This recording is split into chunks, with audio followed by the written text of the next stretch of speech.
오늘 찬양으로 영광 돌려주신 예루살렘 찬양대 여성 중창팀, 그리고 어김없이 암송해 주신 삼위일체 암송팀, 마지막으로 아빠와 딸, 지난주도 아빠와 딸이었는데 가정의 달 마지막 아빠와 딸이 장식해 준 찬양, 참 은혜롭고 주님 앞에 큰 영광이 되었습니다. 감사를 드립니다. 오늘 말씀으로 오겠습니다. 지난주 말씀에서 사도 바울은 에베소를 떠나 고린도로 갔다가 고린도에서 예루살렘으로 올라갑니다. 이유는 예루살렘의 교회가 약해지자 주변 교회들이 헌금을 해서 그 헌금을 가지고 예루살렘에 올라가는 이 여정입니다.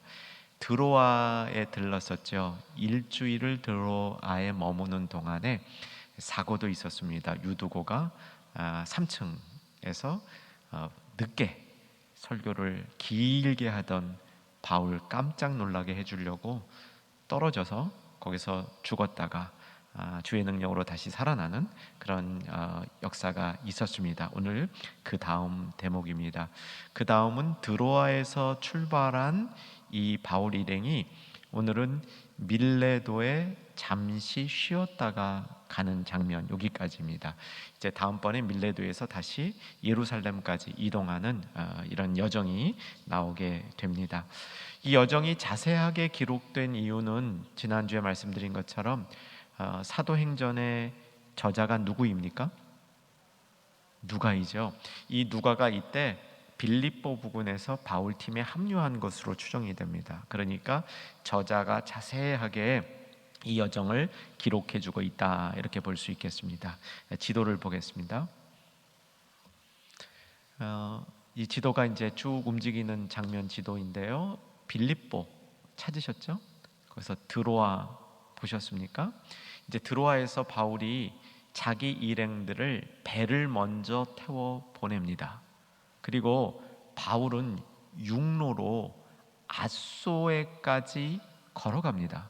그래서 그 앗소에서 먼저 배를 타고 간 사람들을 만나서 나중에 배에 승선하는 겁니다. 이 내용입니다. 이 내용이 이제 우리 성경에 기록된 내용인데 지도 내려주시고요. 이제 성경을 보겠습니다. 오늘 본문 20장 17절 말씀, 17절 말씀, 죄송합니다. 13절 말씀 같이 읽겠습니다. 우리는 앞서 배를 타고 앗소에 가서 바울을 태우려고 그리로 가니 이는 바울이 걸어서 가고자 하여 그렇게 정해준 것이라. 이상하죠? 배를 탄 사람이 먼저 떠나고 바울은 뒤에 떠나는데 이게 둘이 합류할 수 있게 되어 있다, 이런 내용입니다. 이게 지리를 모르면 도대체 이해가 안 되는 겁니다. 지리를 모르는 상태에서 이거를 이해하는 방법은 딱 한 가지밖에 없습니다. 바울이 축지법을 썼구나. 근데 뭐 바울이 걸으면 굉장히 빨랐을 것 같아요. 왜냐하면 이 도보 여행을 많이 했기 때문에 아주 잘 걸으셨을 것 같습니다. 그러나 축지법을 썼다는 것까지는 잘 모르겠습니다. 그런데 다시 한번 지도를 보시면 이 지도의 모습 잘 그려져 있습니다.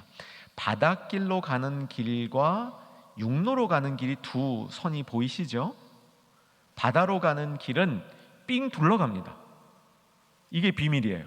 육로로 가면 직진해 가는데 바닷길로 가면 삥 둘러가기 때문에 바울같이 젠걸음으로 가는 사람들은 뒤쫓아갈 수 있는 구조였다. 이 점을 머릿속에 염두에 두시면 되겠습니다. 이제 여러분 재밌으시라고 길을 몇 개 보여드립니다. 드로아에서 앗소 쪽으로 빠지는 현재 남아있는 길입니다. 현재 가볼 수 있는 길입니다. 길 사진 보여드립니다. 이런 길로 드로아 근처에서 앗소 쪽으로 빠져나가게 되고요. 이제 앗소 쪽에 다 가면 또 길이 이렇게 보존이 되어 있습니다. 앗소 근처 길, 요 길은 좀 유명한 길입니다. 요 길은 저도 걸어본 길입니다. 혹 이 근처에 가실 기회 있다면 걸어보실 수 있으면 참 좋습니다. 그 다음 요 길도 아주 좋습니다. 요게 앗소로 들어가는 이 문, 서쪽 문, 그 앗소 서쪽 문 이렇게 써 있죠? 서대문입니다. 서대문. 앗소 서대문을 통해서 들어가는 길이고요. 요 길이 바다를 따라 나 있죠. 저쪽 이제 바다 보이시죠? 다른 거 하나 더 보이면, 다른 길 하나 더 보여드리면 요 길이 이렇게 그 항구 근처로 들어가는 그런 길입니다. 이거 걸어볼 수 있는 길이라 이제 바울을 생각하면서 걸어보면 제법 묵상하는 데 도움이 되는 길입니다. 이렇게 해서 아소라는 장소에서 바울이 배를 이제 타서 합류하게 되고요. 다시 지도 보여주시면 그 배는 미둘레네라는 이 그 섬의 한 부분을 거쳐서 밀레도로 이렇게 가게 됩니다. 여러분 밀레도 보셨죠? 확인하셨죠? 어디인지 밀레도. 밀레도 위에 있는 큰 도시가 무슨 도시입니까? 에베소죠. 에베소가 밀레도보다 북쪽에 있습니다. 북쪽에 있고 밀레도는 에베소 남쪽에 있게 되죠. 자, 이제 요것을 다시 머릿속에 넣어두고 성경을 읽으면 오늘 내용이 쏙 들어올 겁니다.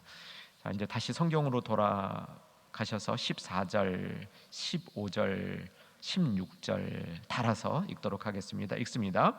바울이 아소에서 우리를 만나니 우리가 배 태우고 미둘레네로 가서 거기서 떠나 이튿날 기오 앞에 오고 그 이튿날 사모에 들르고 또 그 다음날 밀레도에 이르니라.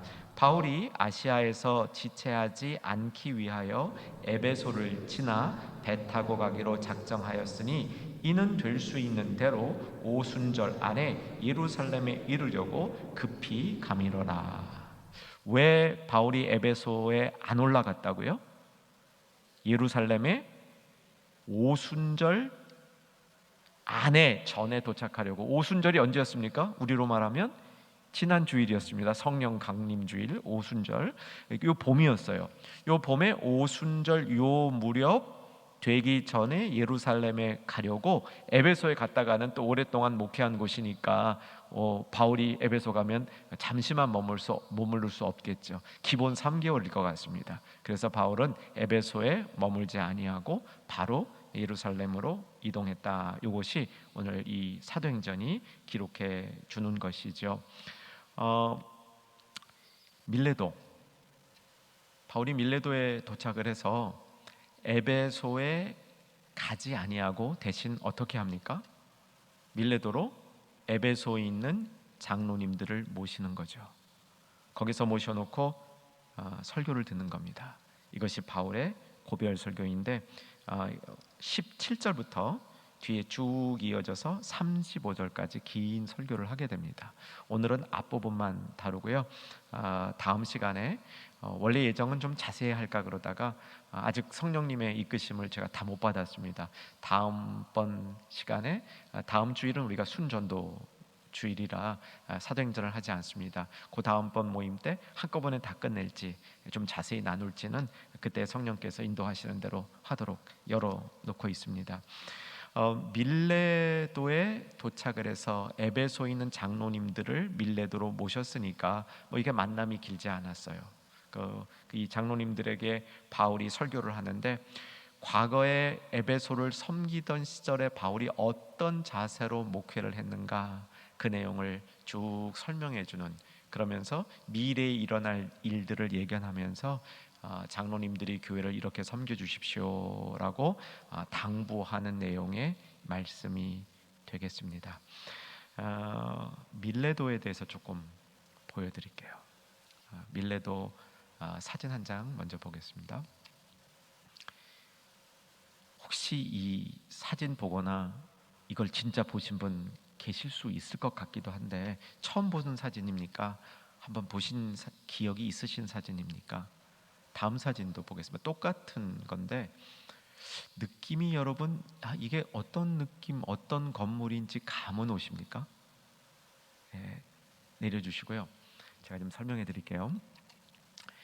저것은 독일 베를린에 있는 버가모 뮤지엄이라는 그 제목의 그 박물관이 독일 베를린에 있습니다. 그 이유를 가만히 추정해 보면 독일 사람들, 영국 사람들, 프랑스 사람들이 20세기 초에 이 고고학적 발굴을 자신의 어떤 이 큰 돈을 들여가면서 세계 각지에서 고고학적 발굴을 하였습니다. 그 고고학적 발굴을 하게 되면 고고학적 발굴에서 나오는 이 그 유물들의 3분의 1을 발굴한 팀에서 가져갈 수 있는 게 그 당시에 이 세계적인 약정이었습니다. 그러다 보니까 그 3분의 1을 좋은 것 순으로 가져가지 않습니까? 그 현장보다는 결과적으로 영국이나 프랑스나 독일의 이런 고고학적 발품 중에 중요한 것이 움직여지게 되는 그런 일들이 있었던 거죠. 그래서 이 베를린의 이 사람들, 독일 사람들이 저 이 밀레도 지역을 발굴을 했습니다.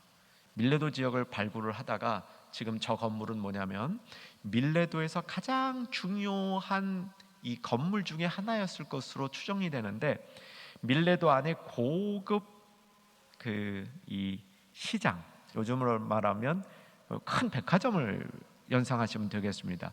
그 고급 시장으로 들어가는 입구 문이에요. 그거를 통째로 베를린으로 가져다가 자기 박물관에 복원해 놓은 겁니다. 다시 한번 사진 보여드릴게요. 얼마나 큰 건물인지, 이 문인지 아주 굉장히 화려합니다. 사람들이 저 아래로 왔다 갔다 하는 정도니까 이게 처음에 딱 가면 상당한 이 범위에 이러한 이 건물이 되는 거죠. 이제 저 안으로 사람들이 들어갔다 왔다 할 수 있게 되는 겁니다. 자, 이제 세 번째 사진을 보여드릴게요. 당시에 밀레도 항구를 이렇게 복원해 놓은 겁니다. 같은 박물관에서 이제 준비한 자료입니다. 항구가 이게 좀 인공 항구로 이 도시 깊숙한 곳까지 배가 들어올 수 있게 돼 있고요. 배에서 내리면 이동을 할 수 있는데, 저 배가 도착하는 지점을 여러분 한번 연상해 보시고요. 내렸다고 가정하시고 길을 따라 쭉 가다 보면 아까 보았던 그 문이 작게 보일 겁니다. 보이시죠? 보이시는 분들은 좀 끄떡끄떡 해주시면, 그 안으로 들어가면 시장이 되는 겁니다. 아마도 바울이 저 문으로 들어가지 않았을까? 장로님들을 저기 어디서 만나지 않았을까? 이제 혼자 상상해 보는 겁니다. 그림 내려주시고요. 자, 이제 본론으로 돌아오면 사도 바울은 이 에베소 장로님들을 모셔다가 설교를 하는데, 처음 오늘 다루게 될 이 부분은 바울이 에베소에서 목회하며 사역할 때에 그의 마음의 중심에 있었던 그의 목양의 태도에 대해서, 교회를 섬기는 태도에 관한 말씀입니다. 그게 18절, 19절, 20절, 21절까지 말씀되는 거죠. 자, 18절 말씀 서론입니다. 같이 한번 읽겠습니다. 오매 그들에게 말하되 아시아에 들어온 첫날부터 지금까지 내가 항상 여러분 가운데서 어떻게 행하였는지를 여러분도 아는 바니. 바울이 에베소에 온 첫날부터 굉장히 성실하게 사역을 했다, 이렇게 설명을 하고 있습니다. 이제 19, 20, 21절에 한 포인트씩 나오는데 저는 이 부분을 좀 깊게 묵상을 합니다. 특별히 오늘 말씀 준비하면서 19절, 20절, 21절 말씀 담으면서 저한테는 이제 참 새로운 깨달음과 도전이 되었던 말씀입니다. 바울이 어떻게 섬겼는지, 특별히 어떻게 섬겼는지를 얘기할 때 그 특징을 보면 내가 이것을 했고 내가 저것을 했고, 본인이 했던 어떤 프로젝트나 사역을 얘기하지 않고 자세를 얘기하고 있습니다. 저는 이 부분도 우리에게 참 도전이 되죠. 내가 무엇을 했느냐가 아니라 어떻게 섬겼는가. 이것이 바울이 자기 자신을 회상하는 것이라는 거죠. 내가 해놓은 업적에 대한 열거가 아니라 정말 태도를 중심으로 하나님이 보시는, 중심을 하나님 보시는 하나님에 관한 깨달음이 있는 사도 바울의 모습이라 할 수 있겠습니다. 자, 19절 한번 암송할 수 있는 집중력으로 19절을 읽어보겠습니다. 시작. 곧 모든 겸손과 눈물이며 유대인의 간계로 말미암아 당한 시험을 참고 주를 섬긴 것과. 자, 19절의 내용이 나름대로 풍부합니다. 세 가지로 주를 섬겼다, 이렇게 원문에서 보이는데, 첫째 겸손, 둘째 눈물, 세 번째 시험을 참고 견딤으로, 시험을 이겨냄으로 주를 섬겼다.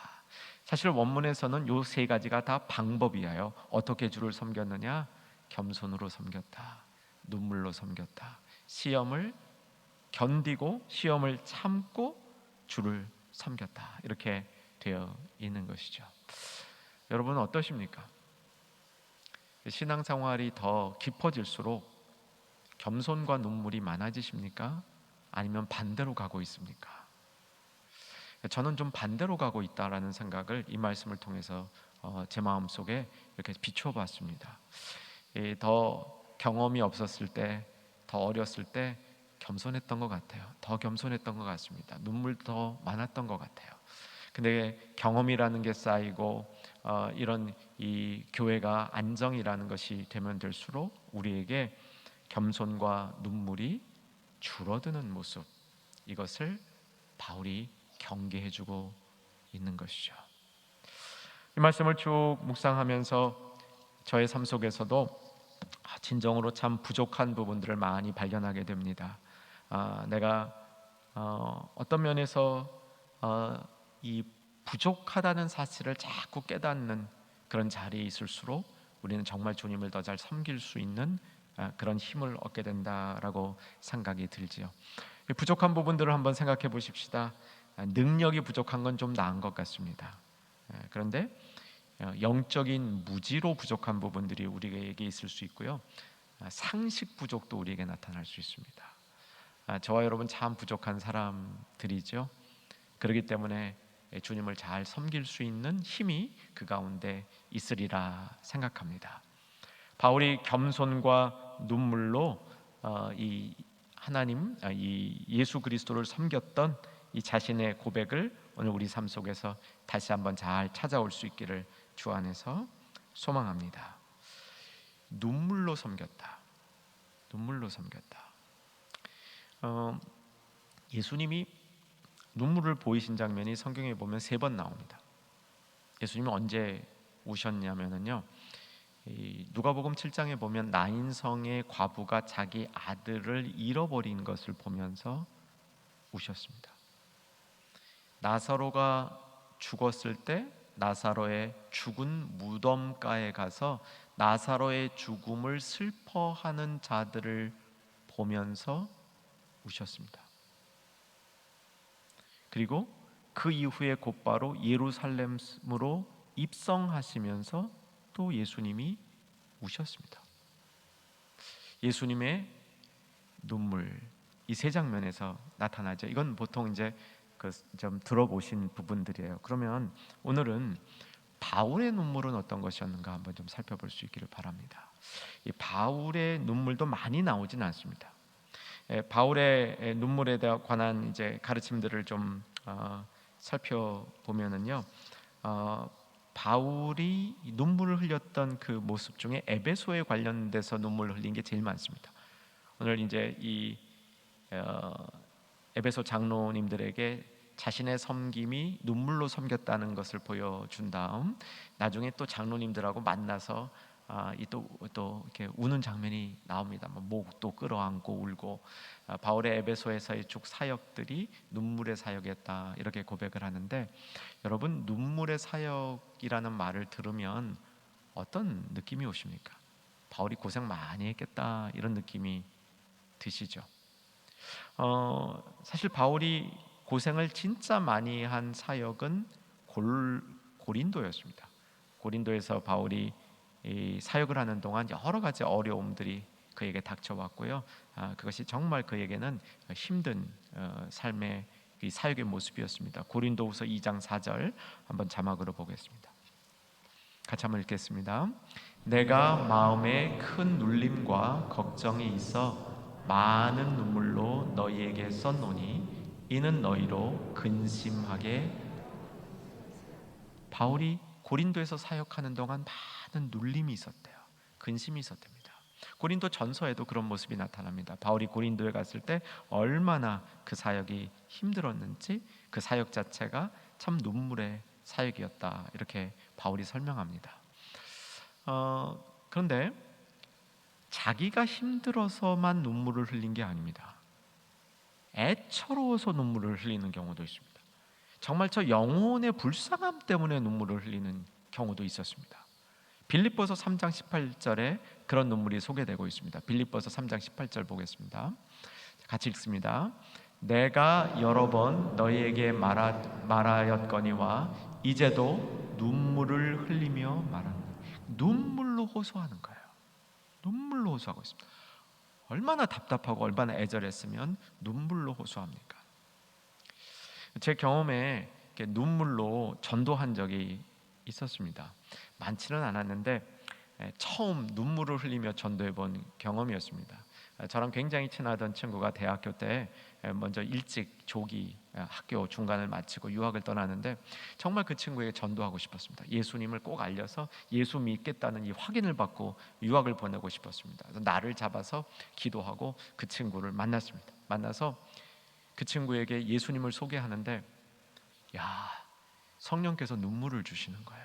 그래서 눈물로 이렇게 예수님을 소개하면서 속으로 참 감사했습니다. 감사했어요. 하나님이 눈물을 주셔서 이런 내 마음속에 이런 깊은 이 마음의 움직임을 주면 그 얘기를 듣던 친구도 당연히 예수 믿겠다 그러겠지 그랬는데 안 믿겠다는 거야. 너무 민망하더라고요. 남은 눈물로 이렇게 호소를 하는데 안 믿겠다는 거예요. 그런데요 결국은 믿더라고요. 결국은 하나님께서 그 당시에 제가 흘렸던 눈물을 통해서 역사하시지 않았는데 뒤에서 그 영혼을 위해서 역사하시더라고요. 여러분, 눈물로 씨를 뿌린 자는 기쁨으로 단을 거두리로다. 바울이 눈물로 에베소 사역을 감당했다는 겁니다. 자기가 힘들어서만, 내 형편이 어려워서만 흘렸던 눈물이 아니라는 겁니다. 정말 영혼에 대한 사랑의 마음으로 눈물을 흘렸을 때 그것이 열매를 맺었다는 것이죠. 사랑하는 여러분, 우리 다음 주 금요 집회에는 순전도, 이번엔 비대면 전도입니다. 교회에 다 나오게 하시는 것이 아니라 나오실 분들은 나오지만 안 나오실 분은 영상으로 순 모임에 참여해서 우리 같이 예배를 드리는 특별한 시간을 다음 우리 금요일에 갖습니다. 여러분, 정말 우리의 마음 가운데 주님께서 바울에게 주셨던 그 눈물의 마음, 거기에 해당하는 움직임을 우리 가운데 주실 수 있기를 소망합니다. 그리고 이 자리에 참여하는 분들, 또 영상으로 참여하는 분들도 그런 이 마음의 감동이 있을 수 있기를 소망합니다. 이 시대는 참 눈물이 없어진 시대인 것 같습니다. 은혜의 눈물도 많이 메마른 것 같습니다. 감동의 눈물도 많이 메말라 가고 있는 것 같습니다. 그래서 사도 바울이 오늘 이 자기 자신이 겸손과 눈물로 섬겼다는 이 사실이 우리에게 더 마음에 찔림과 도전을 줍니다. 저와 여러분들의 이런 신앙 가운데 겸손과 눈물이 좀 더 회복될 수 있기를 주 안에서 소망해 봅니다. 시험을 참고 섬긴 것, 이런 표현이 나오죠. 여기서 섬겼다는 말을 한 번 더 좀 살펴봅니다. 이 섬겼다는 말은요, 이 섬김은 종으로서 섬긴 겁니다. 머슴처럼 섬긴 겁니다. 그냥 다른 사람에게 서비스를 제공하는 게 아니고 종의 자세로 팍 엎드러져서 섬긴 것이죠. 바울의 에베소 사역에 있어서의 자신의 모습을 종으로서 섬긴 것으로 표현하고 있다는 사실도 우리가 기억해야 되겠죠. 정말 겸손, 눈물, 시험을 참고 이기는 이 모든 것들이 사실은 예수님을 종의 자세로, 종의 마음으로 그렇게 섬길 때 이 모습이 우리에게 나타날 수 있다는 사실입니다. 우리가 회복되어 줄 수 있기를 다시 한번 기대해 봅니다. 두 번째 사도 바울은 20절에 가보시면 20절에서 같이 한번 20절 읽겠습니다. 시작. 유익한 것은 무엇이든지 공중 앞에서나 각 집에서나 거리낌이 없이 여러분에게 전하여 가르치고, 유익한 것은 무엇이든지 주고 싶은 마음이 있었습니다. 이게 부모의 심정이죠. 사실은 엄마의 심정인 것 같습니다. 엄마들 보면 자녀들에게 유익한 거, 조금이라도 몸에 좋은 거 있으면 먹이려 하고 주려 하고 그렇게 하기를 바라고 그러지 않습니까? 엄마의 마음이죠. 이게 보통 바울을 연구하는 학자들은 바울에게는 모성보다는 부성이 강하다 그럽니다. 바울은 적극적인 사람이었고 외향적인 사람이었기 때문에 아버지적, 내가 애비다, 너희의 영적 애비다, 뭐 이렇게 바울이 얘기하니까 아버지의 특성이 많다 그러는데, 군데군데 바울이 참 어머니 같은 모습이 나타나요. 아마 이것도 그런 대목의 하나인 것 같습니다. 유익한 것이라면 무엇이든지 주려고 노력했던 바울의 모습입니다. 여기서 한 두 가지 더 살펴보면 오늘 말씀이 정돈될 것 같습니다. 바울이 이 모습 가운데 오늘 가장 우리가 붙들고 싶은 게 뭐냐면, 거리낌 없이 여러분에게 주려 했다는 겁니다. 거리낌 없이. 이 거리낌 없다는 말은 어떤 뜻이냐면 오그라들지 않았다는 겁니다. 오그라들지 않았다.